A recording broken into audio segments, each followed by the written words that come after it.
પાણી, પણ પાણીનો હંમેશા ઉપયોગ ભોજનમાં કે પીવામાં ઉકાળીને જ પાણી વાપરવું જોઈએ આવી સૂચનાઓ આપીએ છીએ। આ ઉપરાંત જો બાળકને સહેજ પણ તાવ કે ખાસ કરીને પેટમાં દુખતું હોય, કેમ કે પહેલું લક્ષણ કમળાનું પેટમાં દુખવાનું છે, તો પેટમાં દુખતું હોય તો બાળકને અને વાલીને અમે કહીએ છીએ કે પહેલી એની લેબ કરાવો અને ડૉક્ટર કે એ પ્રમાણે એની આગળની ટ્રીટમેન્ટ કરાવવી જોઈએ। 10 થી 14 જેટલા કેસો આવી રહ્યા છે, એટલે પરિસ્થિતિ હવે થાળે પડે એવું લાગી રહ્યું છે।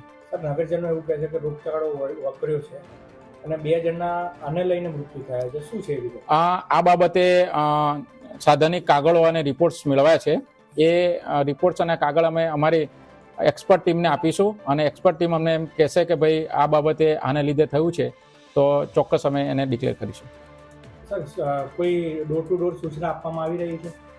આઈસી એક્ટિવિટી થઈ રહી છે, હાઉસ ટુ હાઉસ જઈ અને પેમ્પલેટ અને એ બાબતે શું તકેદારી રાખવાની છે એની એક્ટિવિટી સતત 3-12 થી ચાલુ રહી છે। ઓક્ટોબર મહિનાથી અત્યાર સુધીમાં 300+ કેસીસ આવેલા છે બાલાસિનોર નગરપાલિકામાં। એમાં હાલ એક્ટિવ કેસની સંખ્યા 15ની આસપાસ છે।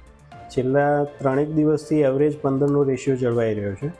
હાલ ધીરે ધીરે કરીને કેસોની સંખ્યા ઘટતી જતી જોવા મળી રહી છે। મૃત્યુઆંક કેટલો છે? મૃત્યુઆંક અગાઉ એક છોકરી હતી, એનો ડેથના સમાચાર અમને મળેલા છે અને હાલ બીજો ગઈકાલે એક ડેથ થયું છે એના સમાચાર છે। એમ કુલ 2 ડેથ થઈ હોવાનું જણાઈ આવ્યું છે।